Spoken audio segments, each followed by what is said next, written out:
wax naa la sànq de la coalition Yewwi Askan Wi liggéey nañu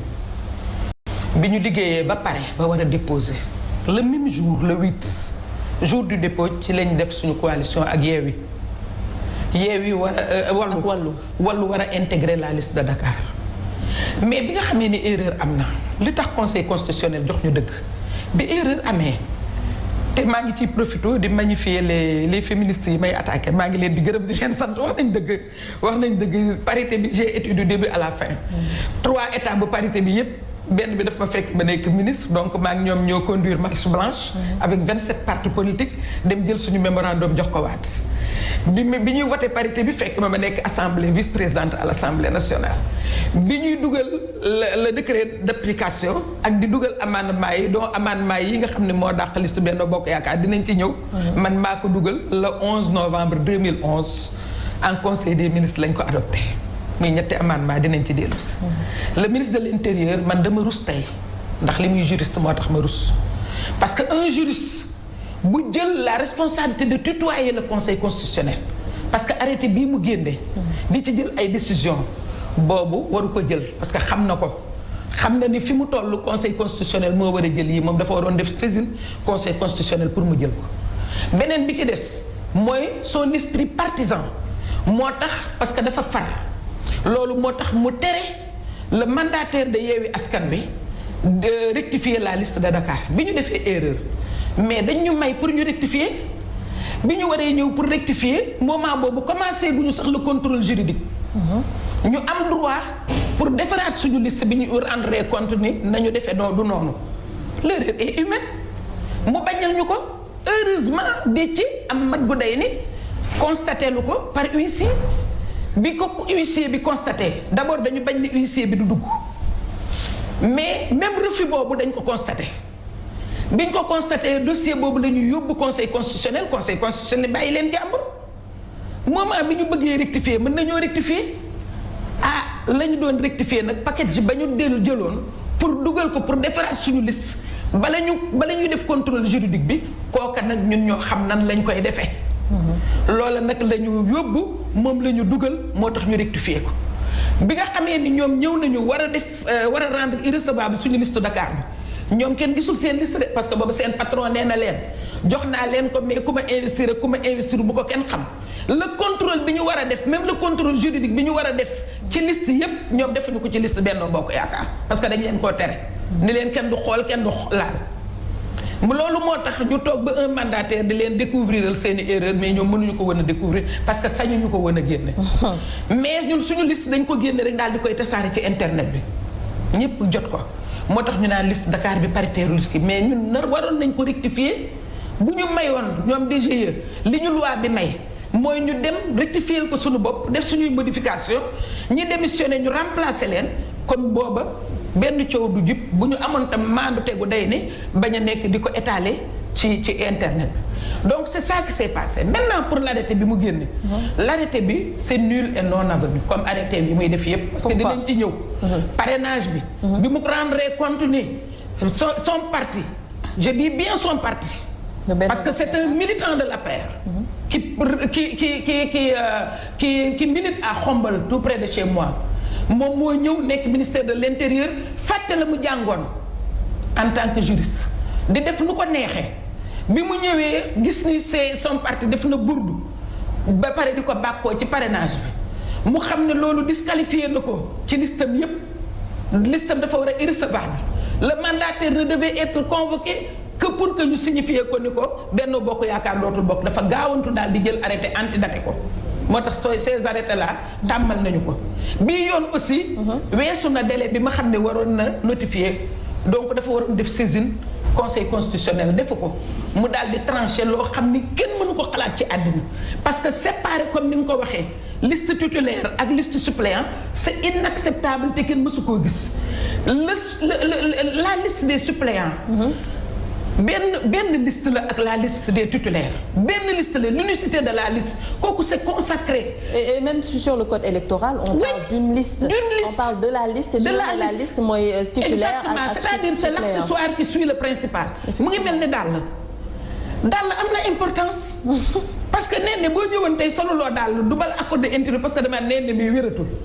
mais daal lan la mën a jëriñ ci yow su la neexee booy dugg fii sumi sa daal mais soxla nga ko.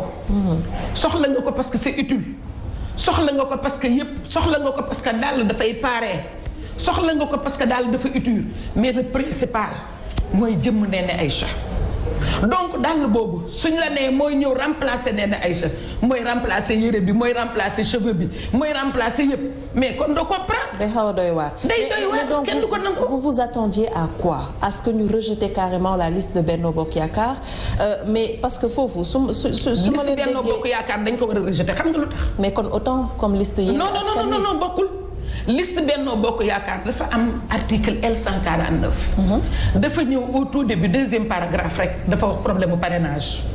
daal leen ni parrainage da ngay am 0,5 muy 35000 parrain. nga am 0,8. muy 55327 parrain. ñu ni nii plus ni moins maximum la ñu wax ñoom ñu daal di jël def 55328 ba pare. Mimi di bàkku daal de ni ñu dolli ci sax benn parrain mooy musiba mi mooy comme ni ma ko waxee suñu conférence de presse waa ji dafa tuub ñëw daal de ni damay julli tisbaar 6 rakka parce que damay dóoru tuub damay julli rakka 6 rakka ñu ni ko déedéet 6 rakka baaxul parce que ñeenti rakka la ñu wax mooy charia bi. mais foofu tamit on a entendu Benoît Samb accuser leen carrément ne que da ngeen di manipuler un peu askan bi parce que su ngeen waxee loolu gisoon ngeen arrêté ministre même bu fekkee da ngay. justement arrêté boobu laa la wax dama la koo tuddal xaw ma di nga tudd arrêté bi nee na dama laa teel a anticiper parce que arrêté bi xam nga lu tax ministre bi def ko pour rectifier la bourde de son parti duñ ko nangu. arrêté boobu dina ko noppal c'est nul et non avenu bu mu yaakaar sax ne dinañ ko attaquer Cour suprême duñ ko mës a attaquer parce que moom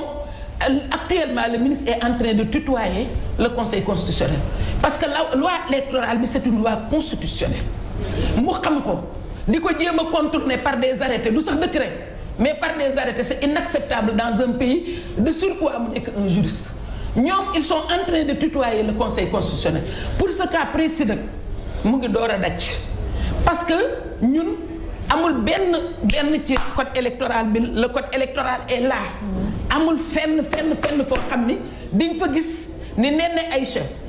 bu nekk ci liste des titulaires nekk ci liste des suppléants est-ce que dafay rendre la liste de Yewwi Askan Wi irrecevable doo ko fi mës a gis donc su créer un vide juridique day profiter ay Yewwi Askan Wi kooku c'est le principe le plus élémentaire en matière de texte kooku benn la deuxième chose mooy l'article L149 daf leen dàq ci parrainage bi L149 dàq leen ci parrainage bi nee na l'histoire de la parité dàq leen ci parité bi l'histoire de la parité keroog bi nga xamee ni voté nañ ko au mois de mai 2010 sa ay confrères ak consoeurs yu nekk RFI ñoo ma jëkk a dogale ci óolu assemblée ni ma est-ce que vous pensez que vous ne serez pas berné ma ne ko non nous allons introduire des amendements qui vont nous permettre mu ne waa ma ne ko de verrouiller loolu moo tax ma ne la le 11 novembre 2011 ba jóge assemblée dellooti gouvernement au mois de juin 2011 bi ma delloo gouvernement au mois de novembre ma ci la ñu introduire loolu au niveau de la loi mooy L149 bi c'est-à-dire li ñu njëkk a def mooy condition de recevabilité des listes toute liste de candidature qui ne respecterait pas la parité serait irrecevable ni plus ni moins obligation de respect de la parité kooku c'est consacré par le code électoral à tous les niveaux nag la deuxième chose ñu daal dee nitam le mode alternatif mooy la dal Benno le mode alternatif un homme une femme su ñu jëlee 43e ci suppléants yi 44e ci suppléants yi ñoom ñaar ñëpp ñu tegloo di jigéen c'est irrecevable te cette irrecevabilité constatée au niveau de la liste des suppléants day suivre le principal parce que mooy disqualifier aussi la liste des titulaires donc mënuñu manœuvrer ba Benno Bokk Yaakaar listam du irrecevable par contre gisuñu fenn que en cas de doublon la liste est irrecevable li ñuy mën mooy convoquer le cas de Alelo et c'est une jurisprudence du Conseil constitutionnel le Conseil constitutionnel puisse nous permettre soit ñu bàyyi ko